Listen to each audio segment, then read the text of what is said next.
भिवंडी तालुका खारबावगाव ग्रामपंचायतमध्ये सरपंचपद निवडणूक अधिकारी अरुण बडगुजरच्या अध्यक्षतेमध्ये ग्रामसेवक विलास पाटीलच्या उपस्थितीमध्ये संपन्न झाला। तर सरपंच पदावर श्री महेंद्र द्वारकानाथ पाटील हे बिनविरोध निवडून आले। सर्व मान्यवर ग्रामपंचायत सदस्य यांनी नवनिर्वाचित सरपंच महेंद्र द्वारकानाथ पाटील यांच्या भारी संख्येमध्ये स्वागत सत्कार केला।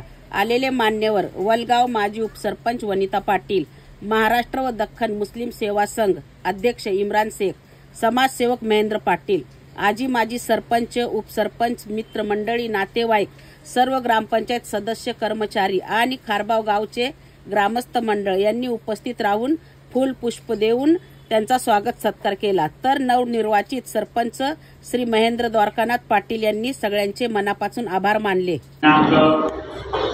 20 जुलै 2025 रोजी ग्रामपंचायत खारबाव येथे सरपंच पदाची निवडणूक घेण्यासाठी माननीय तहसीलदार साहेब भिवंडी यांच्याकडे दिनांक 15 जुलै 2025 रोजीच्या आदेशान्वये माझी म्हणजे श्री अरुण पंडित बडगुजर विस्तार अधिकारी यांची अध्यक्षीय अधिकारी म्हणून नियुक्ती करण्यात आलेली आहे। आजच्या विशेष सभेस उपस्थित असलेले सर्व मान्य सदस्य, सर्व ग्रामस्थ, पत्रकार बंधू, पोलीस कर्मचारी सर्वांचं स्वागत करतो मी। आणि आपल्या सभेचे कोरम 13 पैकी 10 मान्य सदस्य उपस्थित आहेत, म्हणजे आपल्या सभेचे कोरम पूर्ण झालेले आहे। तर आपण सभेस सुरुवात करूया। दिनांक 15 जुलै 2025 रोजीच्या आदेशान्वये अजेंडा प्रसिद्ध करण्यात आलेला होता। त्या अनुषंगाने आपल्या ग्रामपंचायत पदाचे आरक्षण हे सर्वसाधारण प्रयोगामधील आहे। त्या अनुषंगाने दुपारी 3:50 श्री महेंद्र द्वारकानाथ पाटील प्रभाग क्रमांक 1 यांचे नामनिर्देशन पत्र प्राप्त झालेले आहे। त्यावर सूचक म्हणून श्री मंगेश काशीनाथ काटे पाजी यांची स्वाक्षरी आहे। त्यांनी सादर केलेल्या कागदपत्रानुसार सदर अर्जाची मी छाननी केली, सदर नामनिर्देशन पत्र हे मी वैध ठरवले। एकमेव नामनिर्देशन पत्र प्राप्त झाल्याने मी अध्यक्षीय अधिकारी श्री अरुण बडगुजर असे जाहीर करतो की ग्रामपंचायत खारबाव येथे श्री महेंद्र द्वारकानाथ पाटील यांची सरपंचपदी बिनविरोध निवड झाली असे मी जाहीर करतो। त्यांचं खूप खूप अभिनंदन, त्यांना पुढे वाटते खूप खूप शुभेच्छा आणि आपण सर्वजण उपस्थित राहिले सर्वांचा आभार। ग्रामपंचायतीचा सरपंच म्हणजे दायित्व घेतलेला एक व्यक्ती आहे। जेव्हा एखाद्या व्यक्तीने गावचं दायित्व घेतलं जाते त्यावेळी त्याला अनेक समस्यांना तोंड द्यावं लागतं। पहिली समस्या आहे ग्रामपंचायतीची आर्थिक स्थिती। सगळी नाटकं करता येतात तुम्हाला, पण मित्रांनो पैशाचं नाटक नाही करता येत।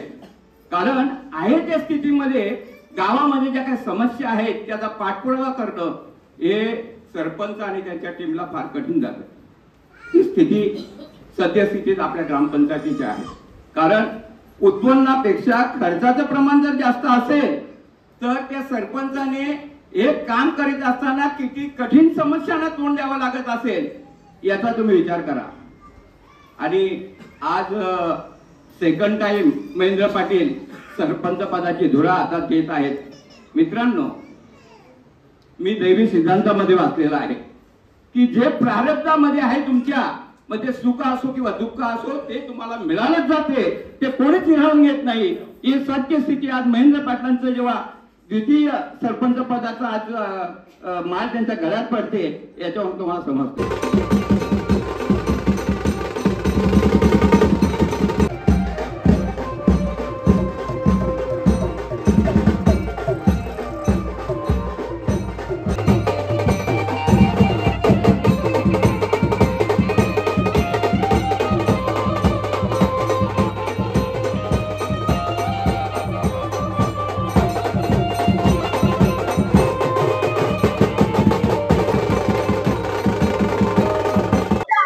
प्रथम मी महेंद्र भाईला खूप खूप शुभेच्छा देतो की दुसऱ्यांदा ते सरपंचपदी निवडून त्यांची निवड झालेली आहे।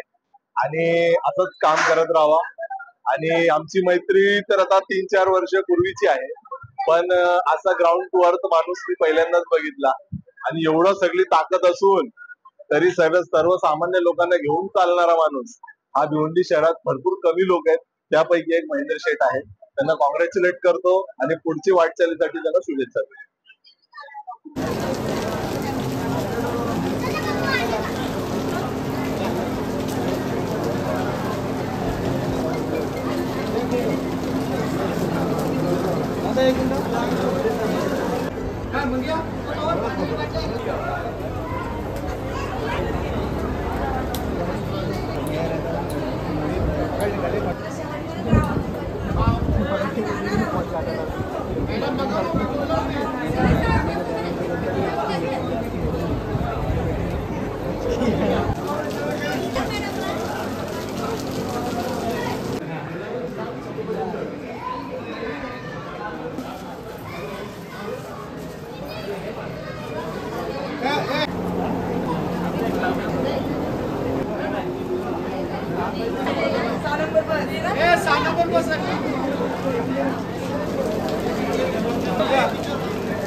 आज हा दुहेरी त्याने आनंद माझ्या जीवनात आणलेला आहे.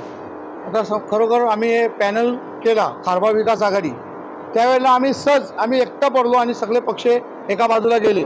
परंतु गाववाल्यांनी सांगितलं तू घाबरू नकोस, तू दगडून जाऊ नकोस, सोबत आहोत, आम्ही तुमच्या सोबत आहोत. आई कालिका माता, दरिमणी माता यांचा आशीर्वाद तुझ्या पाठीशी आहे, कुठे काही विघ्न होणार नाही, आपला विजय निश्चित होईल. आणि आज या प्रसंगी एवढंच बोलतो, 2021ला पण मला सरपंच पदावर विराजमान केलं आणि तसंच आता 2025ला पण त्यांनी सांगितलं तू सरपंच पद घे, या कारणासाठी घे तर पुढे येणारा थेट इलेक्शन आहे, त्यामध्ये हॅट्रिक हा आम्हाला बॅनर लावता आला पाहिजे, म्हणून तुम्ही हा सरपंच पद घ्या. प्रथम आता माझी राहिलेली प्रमुख यांनी 4 कामं आहेत. एक म्हणजे प्रथम माझ्या गावचा भव्य दिव्य ग्राउंड, दुसरं म्हणजे एक माझ्या गावची सीमा म्हणजे हद्द, आणि तिसरं काम म्हणजे माझ्या पाण्याचा प्रश्न, आणि चौथा काम म्हणजे मी एक समाज हॉल जी एक गावी दिलेली आहे. हे आम्ही प्राथमिक 4 कामाला प्रथम प्राधान्य देणार आहोत. तसेच आम्ही सुरुवातीलाच लोकांना शब्द दिला होता की जेव्हा आम्ही निवडून येऊ, जेव्हा ग्रामपंचायतचं ऑफिस आम्ही म्हणजे दुसऱ्याकडे होता, छोटासा ग्रामपंचायतचा ऑफिस होता, परंतु आम्ही त्यांना शब्द दिला का बाबा आम्ही ग्रामपंचायतचं ऑफिस नवीन बनवू, त्याचबरोबरला भव्य दिव्य असा आम्ही छत्रपती शिवाजी महाराजांचं स्मारक बनवू, तरच त्या ऑफिसमध्ये बसू, नाही तर बसणार नाही. मग आम्ही त्या एका वर्षात छत्रपती शिवाजी महाराजांचा स्मारक तसेच ऑफिसचं काम पूर्ण केलं आणि त्या ऑफिसमध्ये आम्ही बसायला चालू केलं. गाववाल्यांसाठी एवढंच, जशी आता साथ आहे तशीच शेवटपर्यंत साथ राहावी आणि त्यांचा आशीर्वाद आहे, तो आशीर्वाद घेऊनच मी पुढे जाणार आहोत. आता गाववाल्यांना एवढंच सांगतो, फक्त तुम्ही असा आशीर्वाद ठेवा, त्यानंतर तुम्ही सांगाल त्या पद्धतीने हा महेंद्र पाटील तुमच्या ठिकाणी.